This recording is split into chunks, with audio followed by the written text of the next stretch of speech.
Good afternoon, dear guests, dear colleagues, dear friends. Welcome to our event on the Ukraine Donor Platform today with Simon O'Connor, the head of the Secretariat of the UDP. My name is Peter Bonin. I'm representing the Secretariat of this German platform for the reconstruction of Ukraine. Two platforms, not to be confused, but today in a dialogue. Before we start, as usual, a quick technical note. Our event today will be recorded. By participating in the event, you agree to the recording and that the recording will be published on our website afterwards. Who are we? The German Platform for the Reconstruction of Ukraine is an initiative of the German federal government, and it brings together actors based in Germany who are active in and interested in the reconstruction of Ukraine. In today's event, we would like to focus on the work of the Ukraine Donor Platform that was established following a decision of the G7 leaders taken in December 2022. The UDP's mandate is to coordinate the support for Ukraine's immediate financing needs, as well as its future economic recovery and reconstruction across different sources and established instruments for financing. Its aim is also to direct resources in a coherent, transparent, and inclusive manner. The UDP steering committee is composed of high-ranking officials from Ukraine, the EU, the G7 countries, as well as other member states and observers. The UDP and its steering committee are supported by a secretariat. This provides administrative assistance and coordination across the platform. It's led by two people, a head of secretariat, which is Simon O'Connor, who we are very pleased to have with us today, and a deputy, Olga Fedorenko, from the Government of Ukraine, from Ministry of Finance. And the Secretariat operates both in Brussels and in Kyiv. We're delighted to welcome a special guest at our event today, as I said, Simon O'Connor, head of the Secretariat of the UDP. Simon is an EU official with more than 25 years of experience in policy and communications in Brussels. He's a former consultant, journalist, editor, and European Commission spokesperson and cabinet member. Since July 2024, he's the head of the Secretariat of the UDP. Simon, I'm very happy about the opportunity to have an extended conversation with you today. But, dear participants, after our chat, we open the room to also discuss your questions. I would therefore like to ask you to post any questions you have or you might already have directly in the chat so we can take them up later. Please don't hesitate to do this right from the moment they come up. Simon, over to you. Could you please start by giving us a brief overview, first of all, what the Ukraine Donor Platform is? Yes, absolutely. Thank you very much, Peter. I'm delighted to be here today for this conversation from one platform to another, working both to help Ukraine. So the Ukraine Donor Platform was established in December 2022 by a decision of the G7 leaders. The mandate of the platform, as you indicated, is to coordinate support for Ukraine's budgetary financing needs, as well as its economic recovery and reconstruction needs.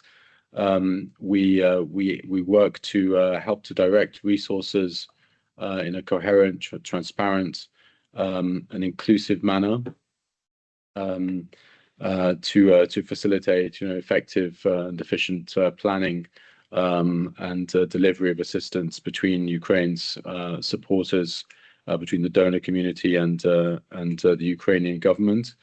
The permanent members of the platform are the G7 countries, the European Commission, representing the EU as a whole, and the government of Ukraine. We also have 5 temporary members renewed on an annual basis, provided that their support remains above a certain threshold, and those are Denmark, the Netherlands, Norway, Sweden, and the Republic of Korea.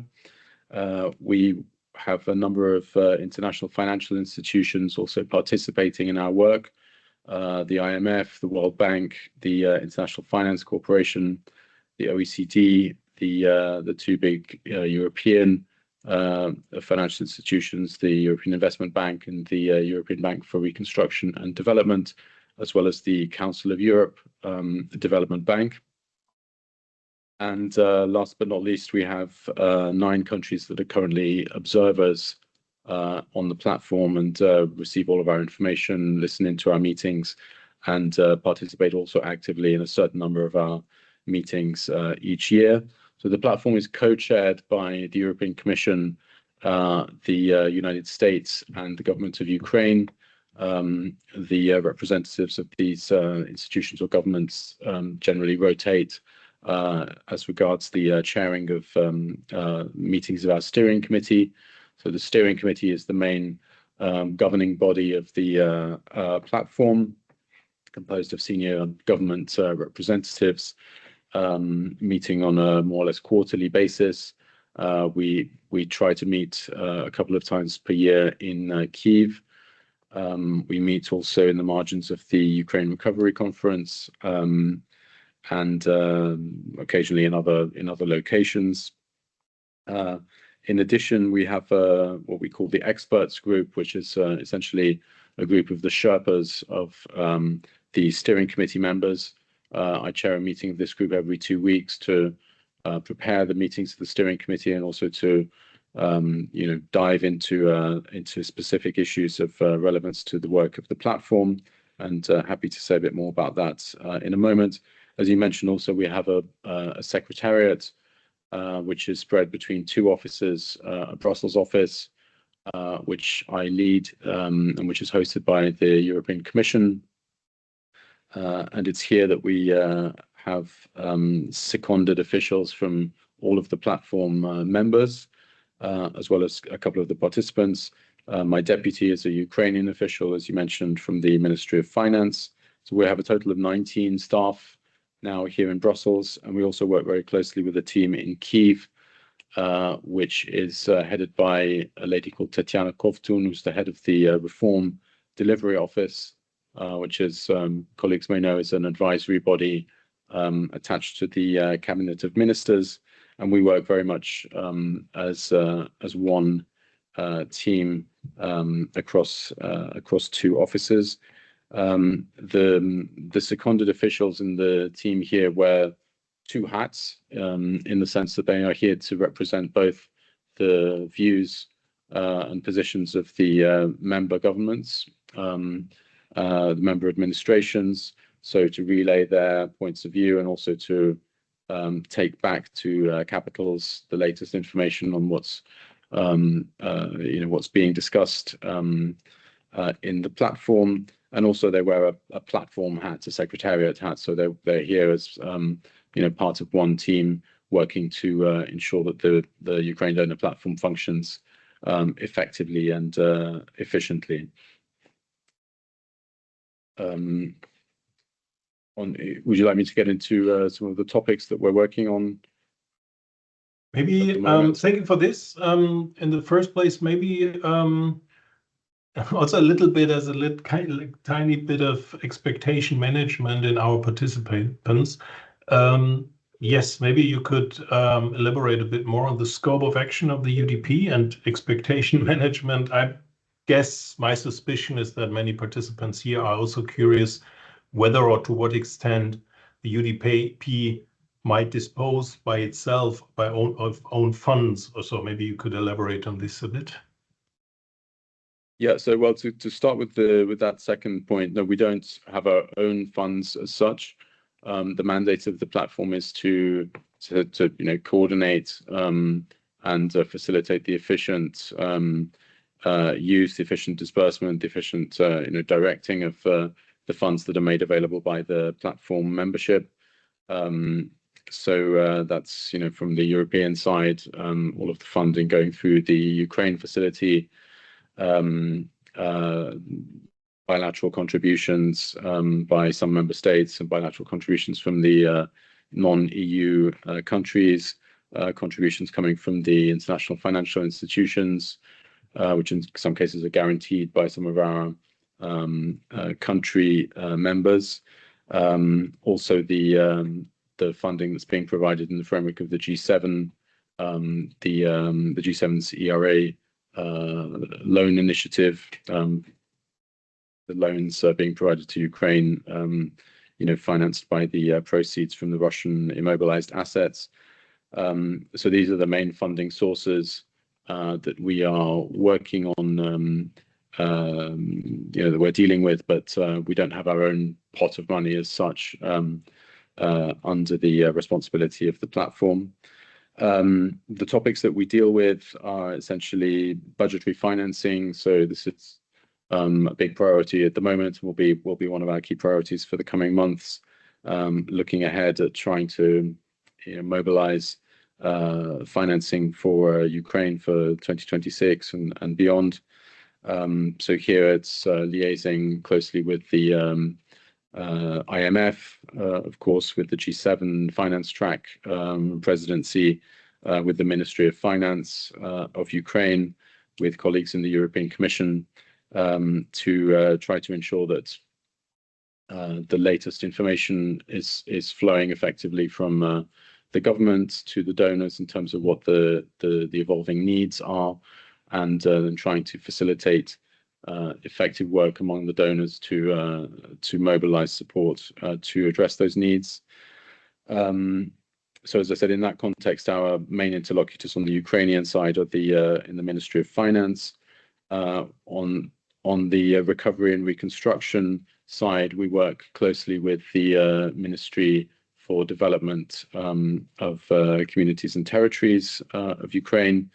There we organize regular meetings looking at support for specific sectors, looking at ways to ensure that Ukraine's urgent needs in view of the upcoming winter are being addressed for specific sectors, including energy, of course, where we work closely with a specific group managed by the European Commission and the G7 presidency. We work to support the reform progress being carried out by Ukraine in relation to the conditionalities linked to, in particular, the European Commission's support, but also the IMF support, the World Bank support.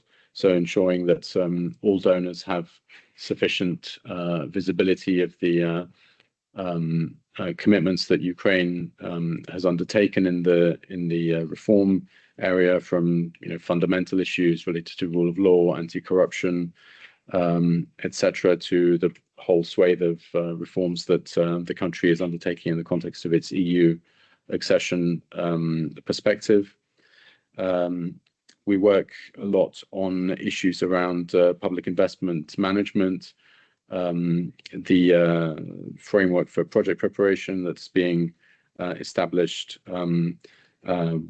driven by the international financial institutions, working closely with the government of Ukraine.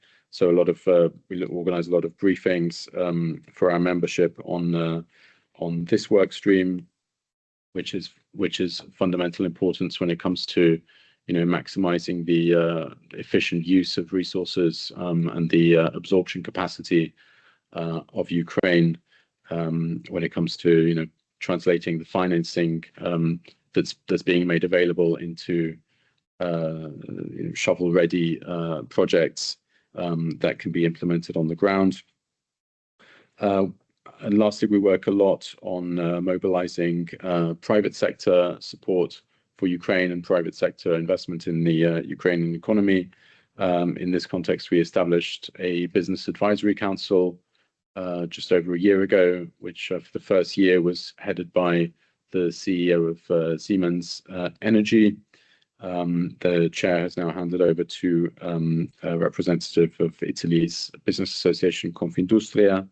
And the mandate of this business advisory council is to provide advice and operational input to the platform and to the government of Ukraine, with a view to improving the business climate in Ukraine and helping to mobilize more private sector investment and support and participation in the recovery. In the private sector space, we also work to coordinate with other relevant fora. We also coordinate under our own responsibility work to address the shortage of insurance products available in Ukraine for investors, working in particular to try to remove the obstacles to reinsurers being present in the Ukrainian marketplace, which is of course a big obstacle to private sector investment in the recovery. Perhaps last but not least, we engage proactively with civil society, and of course many civil society organizations are represented in your platform.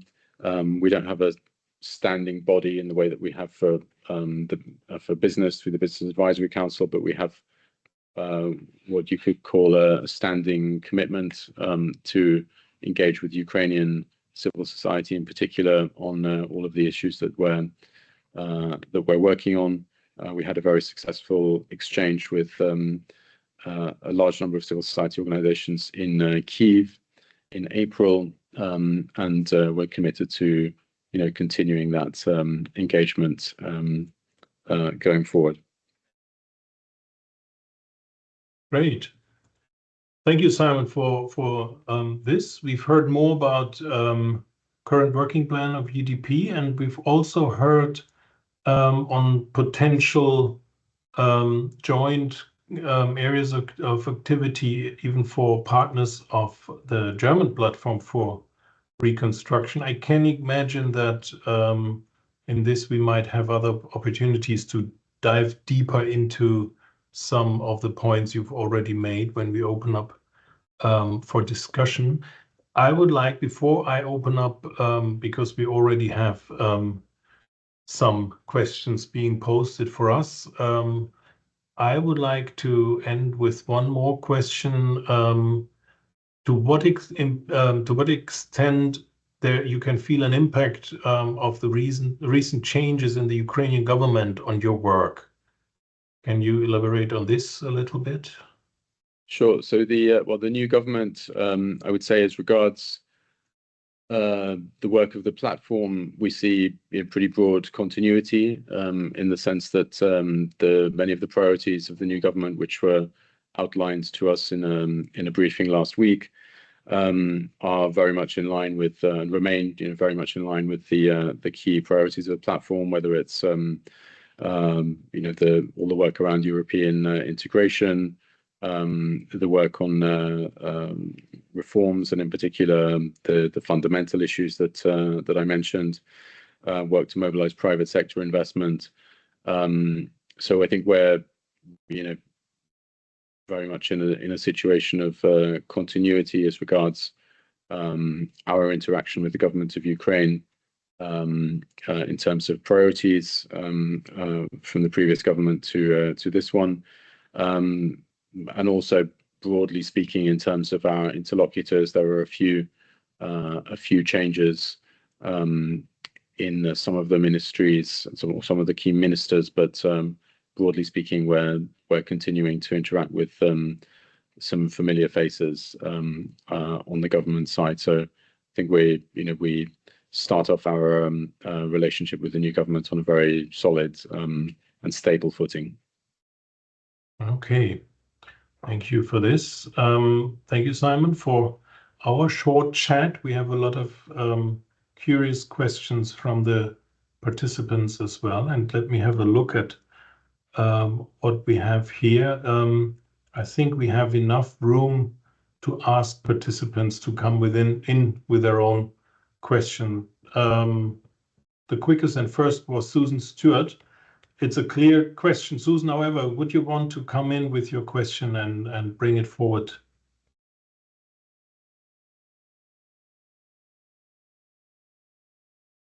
And I see one hand being raised. Please put your question in the chat first, and then we go through the chat, please.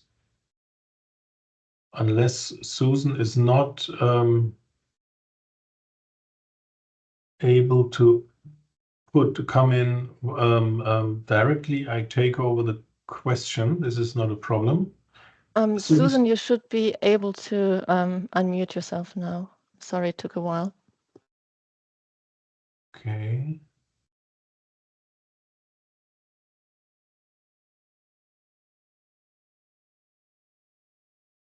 But I can take this over as well because this is a short and a clear one. The question is, how, if at all, has the role of participation of the US in the UDP changed since the Trump administration came to power? Can you enlighten us on that, Simon? Yeah, so I mean government. Sure. I mean, obviously there have been some changes in the interlocutors that we have on the US side. In particular, their representative in the steering committee changed with the new administration, but the US remains one of the co-chairs of the platform. They remain active participants in our experts group. We have a seconded official from the United States in the team here. Obviously, in terms of the US's support for Ukraine, everything that was being channeled through USAID, of course, was subject to the review of international assistance that the US carried out globally. We had a recent presentation from our US colleagues on the outcome of this review, and it was explained to us that let's say a majority of the support programs underway in Ukraine have been or are in the process of being restarted, continued. So that's of course welcome. But I mean, broadly speaking, the US remains, as I said, a co-chair of the platform and remains an active participant in the Ukraine donor platform. Okay, thank you for this. I see a raised hand from Victoria Bokin, who actually had sent us a question beforehand. Victor, the floor is yours, please. I hope you can unmute yourself.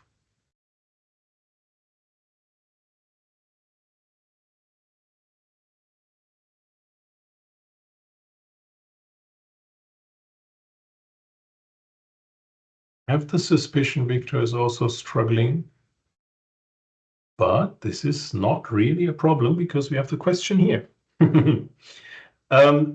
So I take the liberty, Victor, to take your question that we can see, and please let us know if your interest is still in this realm. Victor is a co-founder of Insercija Budova, an NGO, and earlier they had submitted a request to be part of UDP's discussion on behalf of an international consortium of NGOs supporting Ukraine's reconstruction, but for some reason did not receive a response. And Victor wanted to know as to whether it is required or advise what is required for civil society representatives to be invited to discussions, or should he provide high-level recommendations from existing UDP members or from government of Ukraine to move this forward? Can you respond to that, Simon? Sure.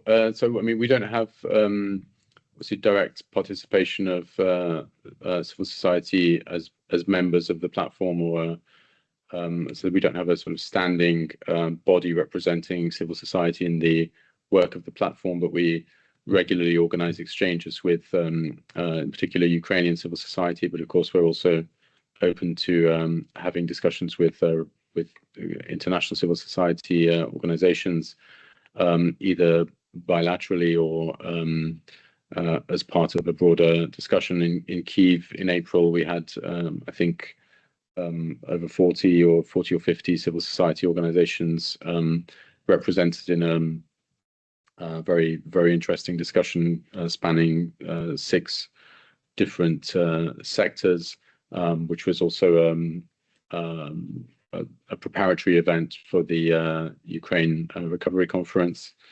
And we're hoping to organize further discussions with civil society, possibly in the margins of our Kyiv meeting that we hope to have before the end of the year, in addition to online discussions that we will continue to organize on a regular basis.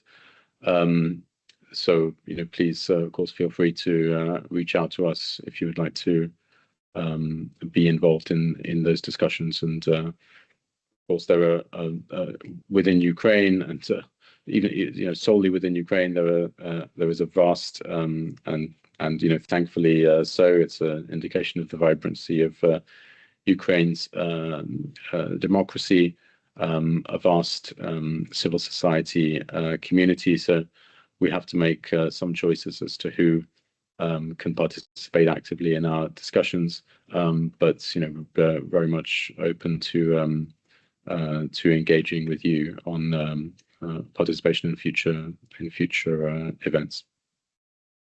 Very good. This is good because Victor also added the question to what extent there are still in search of members from civil society and how to apply. I think the question has been answered. I would like to shift a little bit towards the broader field of monitoring impact regarding impact. And so I have two questions in this relation, one from Carsten Weizenegger and one from Marie-Karin von Gumpenberg. I have the suspicion that the microphones are still not working, so we will switch to the mode or stay in the mode that I read your questions. That is so kind of you, Peter. Thank you. Or there's somebody? Yes, Carsten, we can hear you. Oh, okay, good. So please, I'm an evaluator, so I'm interested in donor coordination and coherence. I have a large project, various donors, European, German, Norway, private investors. They all lack data availability to assess needs. You say winter is coming. How do we know where are the gaps? How do we know if it fits? How do we know that it has impact? Do the donors combined have a better mechanism to monitor and get real data? Thank you. So two aspects to that.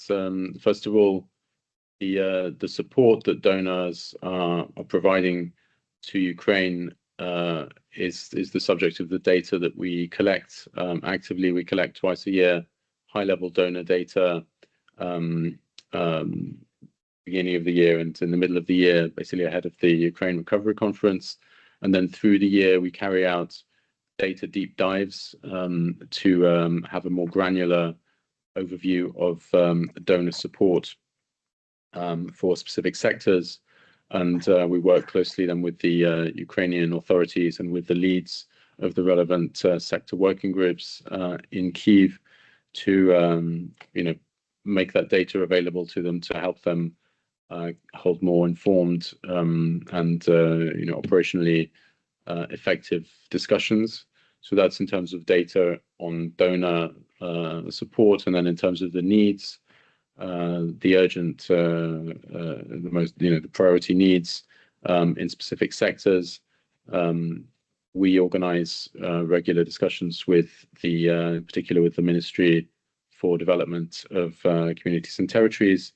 They provide us ahead of each of our steering committee meetings, but also in more expert level discussions with regular updates on the evolving needs, so evolving financial needs for specific sectors, whether it's energy, water and sanitation, transportation, housing, and the extent to which those needs are being met. So we marry that information on the needs with the information being provided, with the data being provided by our donors on support, and try to connect the dots in that sense. So the information is being provided by the relevant ministries to the donor community. So I mean that's within the context of the platform, I think we have a pretty good information flow. Then for external donors, potential investors or civil society actors wishing to participate. I mean, I think the most effective channel, I guess, would be for you to reach out to Peter and his colleagues at the ministry to receive that information through the national channels. Hope that helps to answer the question.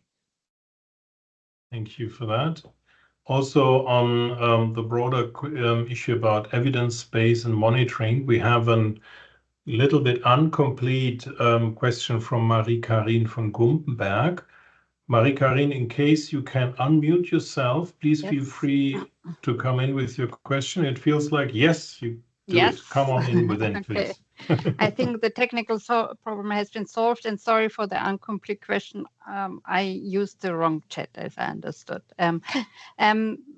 I represent Partnership for Transparency Europe. We support civil society fighting corruption. We have specialized in third-party monitoring, and that's also my question is leading to. You have already answered partially the question. How much you involve civil society, how much you also encourage other donors to engage in third-party monitoring, where you can see a leading role for civil society in this field you're working in. So where you stand and what is your stance on third-party monitoring? Thanks. Simon, if you allow me, just for the sake of bundling up questions and topics, we have another question in the field of related to monitoring coming from Maria Jasenovska from the European Disability Forum. Maria, do you want to come in? I understood you wanted to have the view at the topic of disability inclusion within recovery. In case you want to elaborate more on your question, please. Yes. Thank you so much. Sorry, my camera doesn't work well, and I prefer to switch it off. Yes, my interest is, of course, disability inclusion and recovery process, and especially in the process of monitoring how donors follow the using of their funds by the Ukrainian state, and how they could guarantee that all of requests regarding disability inclusion is really implemented in recovery process inside of the country and really followed by Ukrainian state. Because we have some reports from our partners in the country is that it's not always the real practice, and sometimes even on the platforms like Dreams, where different donors could meet with different projects or project with donors. Project documentation like guarantees that there is disability inclusion, but it's just fake information. And if you will check a little bit project documentation, you will understand immediately that it's not true. And of course, we and our partners in Ukraine, we are worrying a lot about this situation, and we really would like to have the situation where in Ukraine everything is built better than it was before and in line with standards of the conventions of the rights of persons with disabilities. Thank you so much. Over to you, Simon, on monitoring from these two different perspectives. Yeah, no, thanks very much for the questions. I mean, what I can say is the platform in all of our statements over the past couple of years, we've underlined the importance of an inclusive recovery. For many of our members, this is a particularly important aspect that it's essential to consistently reiterate. Then, I mean, I think you need to distinguish between the work that we do in the platform in terms of high-level coordination, and the work in terms of project implementation and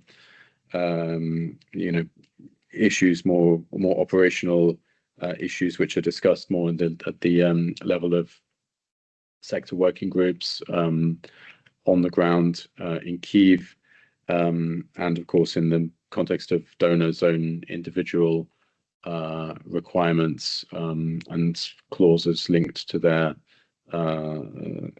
support and to their activities in Ukraine. The mandate of the Ukraine donor platforms, I explained it to you at the beginning.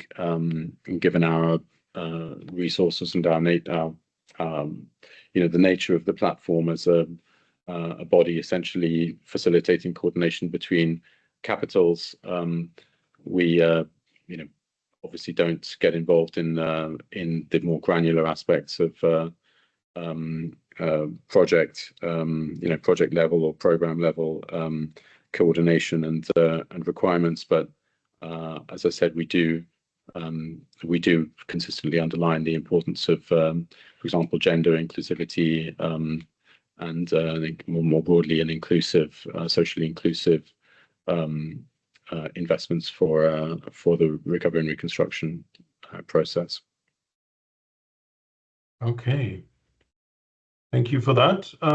Let me switch now toward the field of private the group of private business. We have two questions related to the Business Advisory Council. One from Konstantin Lisnicki, who cannot ask his question in present because he's sitting in a car somewhere, but I can read it to you. And his question is, he would like to, you mentioned the Business Advisory Council and that it is now chaired by a representative of Confindustria from Italy, but you already had 1 year of work under the leadership of Siemens Energy. Could you tell us what the biggest challenges were in your work over the past year and what specific expectations you have for the Business Advisory Council's work for this year under the leadership of Confindustria? Additional, how satisfied are you with the work of the Ukrainian side, and what would you like to see improved in such coordination? And I hope I don't overwhelm you, Simon, by bundling this question up with the one from Benjamin Schäfer. Benjamin Schäfer, you have raised your hand if you want to try to come in with your question and add it here. So we have the bundle of the BAC. Please, over to you.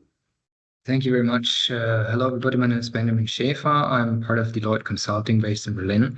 And my question goes in a similar direction. I would like to know what kind of support the Business Advisory Council provides to private actors, considering that this kind of coordination or a kind of guidance and overview about the funding landscape, about the landscape of donors and instruments that private actors could access would also be helpful from a private sector perspective. Thank you. Simon, over to you. Sure, many thanks. So the Business Advisory Council got underway following the Berlin Recovery Conference, so it's been up and running for just over a year. Of course, it was a learning experience for all participants. The goal of the basic aim of the establishment of this entity was to provide independent advice from the business perspective, both to the government and to the other members of the platform on improving the business climate, facilitating more foreign direct investment in Ukraine. And I think from initially the platform, we in the Secretariat and the platform overall very much wanted to leave it to the leadership of the BAC, as we call it, to decide how they wanted to formulate their recommendations. I think over the months we started to work more closely with them to reflecting an ask on their side to have greater clarity as to what exactly the government of Ukraine would like to see in terms of input from the business community, and in order to ensure that they had the necessary understanding of what was already being done in terms of reforms, for example, in the context of the EU accession process, in the context of the Ukraine plan, because of course many reforms already underway with the view to improve the business climate, and so to avoid duplicative work and inefficiencies, we started to work in a much more interactive way with the BAC, and so I think their output evolved over the course of the last year from an initially quite broad and heterogeneous set of recommendations to the platform to a much more limited set of tangible and operational recommendations and projects, if you like. In terms, for example, they've worked very effectively at in terms of mobilizing the insurance community and campaigning essentially for the insurers and the reinsurers to engage more actively in Ukraine. They've worked to provide operationally useful information to companies wishing to travel to Ukraine for to organize business trips to Ukraine, which are of course an essential part of starting to explore investment opportunities. So moving towards more operational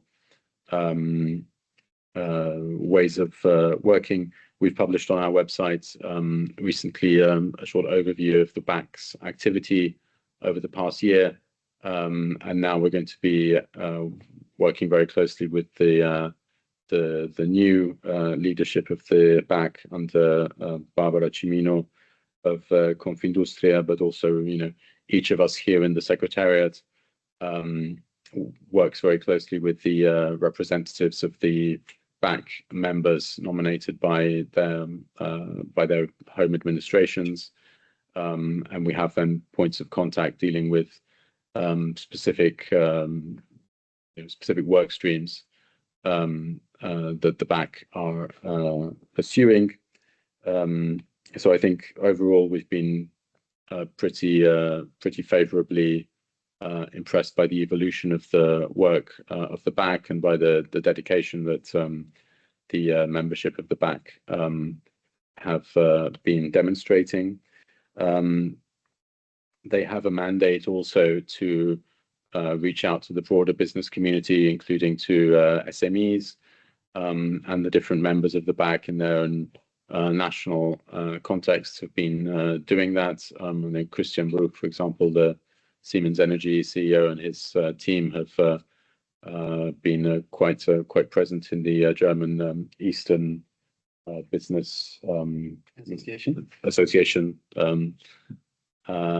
and similarly in other national contexts that's taking place. I would also point you to in response to the last question to our website, where we have published a compendium of the support offered by all of the platform members, as well as the European Commission and the other international financial institutions, in terms of de-risking instruments and funding mechanisms available to the private sector and to companies wishing to explore investment opportunities in Ukraine. We want this to be a sort of one-stop shop for all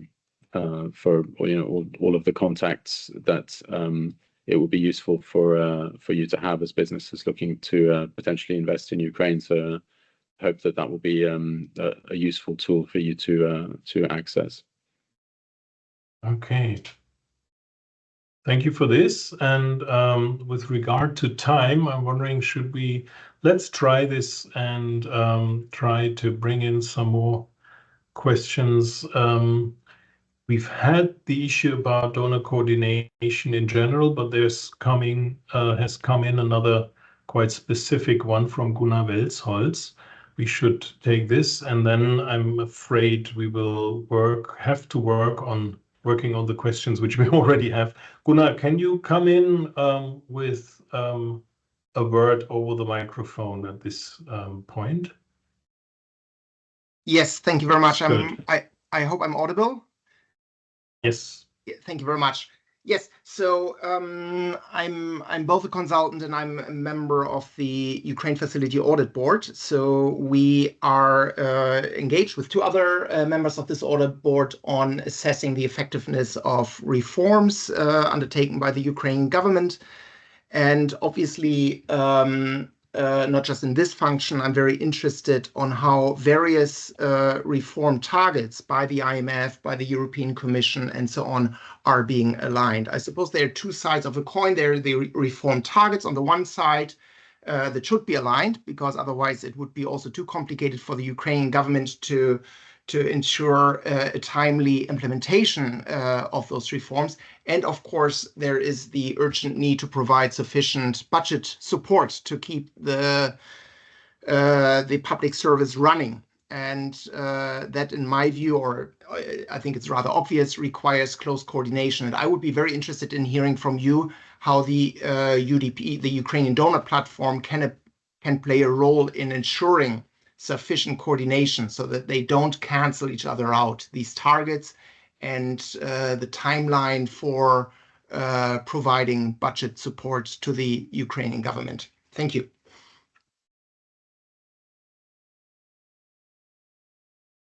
Very, very important issue. Obviously, we organize in the context of the platform regular briefings where, first and foremost, the Ukrainian government provide an update on the reforms that they are undertaking. The European Commission provides on a more or less quarterly basis an update of their assessment of the particularly the conditionality being addressed in the context of the Ukraine plan. But also, for example, we'll have regular briefings on the latest enlargement report, and more essentially in putting the ensuring that donors, not in particular the non-EU donors, have the opportunity to hear directly from colleagues in the European Commission on the progress being made, and also to have a transparent explanation of what which conditions have not maybe been met in time for a particular disbursement, and the perspective on that in terms of coordination between the different donors with their own conditionality. I mean, first of all, it has to be said that I think more than 85% of the reforms that Ukraine is undertaking that are set out in the government's reforms matrix are linked to the EU accession process, to the EU, to the Ukraine plan, the EU's Ukraine plan, and more broadly to the accession process. But there are also, of course, important conditionalities linked to the IMF and World Bank funding. Coordination between, I think that coordination takes place. First of all, it's essential that there is coordination, of course, between these donors to ensure that conditionalities are complementary and not overlapping or contradictory. I think that coordination takes place essentially bilaterally between, for example, between the Commission and the IMF, between the Commission and the World Bank, with the Ukrainian government, of course, also involved in the conversation. And I mean, they, of course, are particularly well placed to point out when any conditions that donors are wish to include in their support programs might be might lead to a clash of some sort. Those issues can be ironed out quickly and effectively, and then we in the platform, of course, stand ready to facilitate those discussions wherever needed. But our experience is that those conversations are in any case taking place quite effectively on a bilateral or trilateral basis, if you include government of Ukraine. Okay.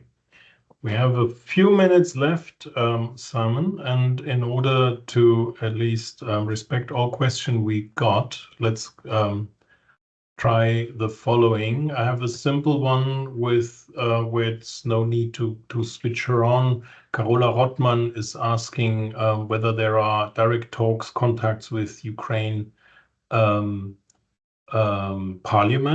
And I bundle this up to speed up things. Julian Bergmann coming on with a little bit of a research question, which I personally quite like. To what extent has the UDP possibly learned from other experiences of donor coordination mechanisms when setting up the when running the platform? Have there been examples, role models in a way? And before a very last one, I would also add another one from Frank Kehlenbach. He's citing President Zelensky at the URC 2025, 2 months ago in Rome, where President Zelensky had said only true partners are welcome to join reconstruction efforts. And his question is whether UDP endorses this statement and what would be a good definition of true partners.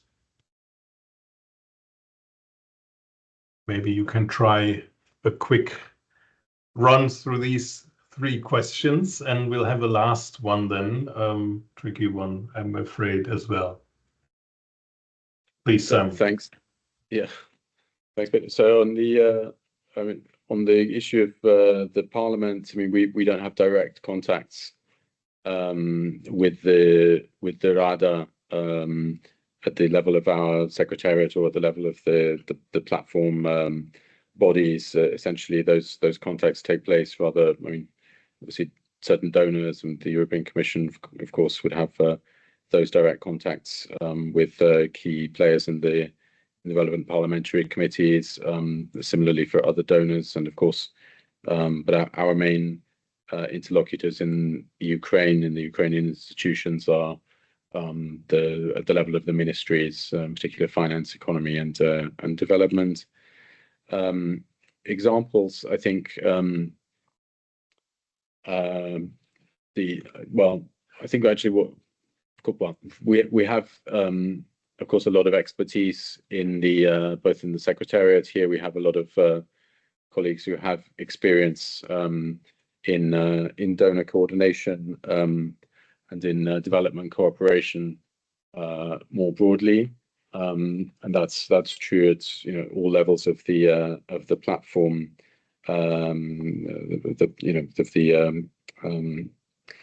Officials involved in the work of the platform, but I think the platform itself is really quite a unique body in that it brings together, and has a permanent structure, a permanent secretariat with all of these colleagues representing both home administrations and also working as part of a team. And Andreas Jacobs here is our German representative in that role. You can see him wearing his two hats, as I described, and also, but also having the government of Ukraine, so the beneficiary administration represented directly in these structures. I think it's quite a unique setup, and of course, what is a pretty unique situation, right, with a country at war. Which is benefiting from very significant support from a broad coalition of donors, who I think you could evidently those donors are all true partners of Ukraine. You can consider them all like-minded countries. I guess also in terms of them being, all of the members of the platform are democratic countries, and so that's one of the defining characteristics of our platform, and I think that will clearly remain the case. Beyond that, as you mentioned, I'm a former spokesperson, and I was trained not to comment on comments, let alone comments by the president of Ukraine. So I'll leave it at that. Okay, thank you for that. We have two last questions. One, I think very technical, a bit technical, simple, and then a big one, maybe just leaving for joint reflection. Just one thing more technical. The question: what way is there to get updates on the donor platform scheduling and activities? This is one thing. Again, from Victoria Bokin, who was already in the questions, and then we have a big one from Lukasz Mackiewicz. What is your thinking and planning for future of the UDP after a peace? If we had more time, I would like to ask Lukasz what his definition of peace and what status this is, but I think we won't have the time to dig in here too deeper. But it's the way forward and the look into the future a little bit in thinking and planning around this. So these 2 points as the last questions we have. So, I mean, for updates on our activities and planning for future, announcements of future meetings, I would point you to our website. Also, we have an X account where we publish regular updates. It's more X posts. We will publish summaries of the discussions that take place in our steering committee meetings. But whenever it's possible to pre-announce any activities, of course we do so on our website and on our social media channels. Obviously, the question of what will happen in a post-war situation is a question of fundamental importance. It's of course there's a lot of reflection underway in the government of Ukraine and among donors on these issues. There's a lot of reconstruction work, of course, always already ongoing. And many interlocutors are very surprised actually that there's so much effective reconstruction work already underway, when the news that people are seeing is of course about the destruction that the Russians are causing in Ukraine every day. But there's also a very impressive amount of reconstruction work taking place on an ongoing basis. But of course, it will be in a post-war situation that we would expect funding and reconstruction work to really take off in a much more significant way. So of course there are reflections ongoing as to the implications of that, and a desire among donors to work closely with the government of Ukraine to prepare for that situation, which of course we all hope will come sooner rather than later. Excellent. Thank you so much, Simon. Thank you for all these interesting questions for the participants, but also for the discussion. And a special thank you to you for joining us today and sharing your insights. Before we wrap up, we would like to inform you about some upcoming events, and we have a few more little things we would like to do with everybody here. You can see them here, upcoming events at the German Platform for Reconstruction. I don't read them out all because you can see them here. And for more information, of course, you can also please always consult our website or our LinkedIn group, which will be displayed here as well later on.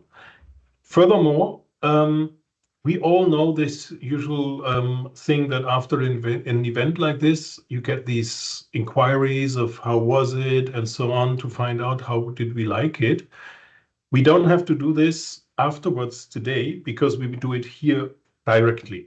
I hope everybody likes this. And we would like to ask you, share your ideas on today's event with us.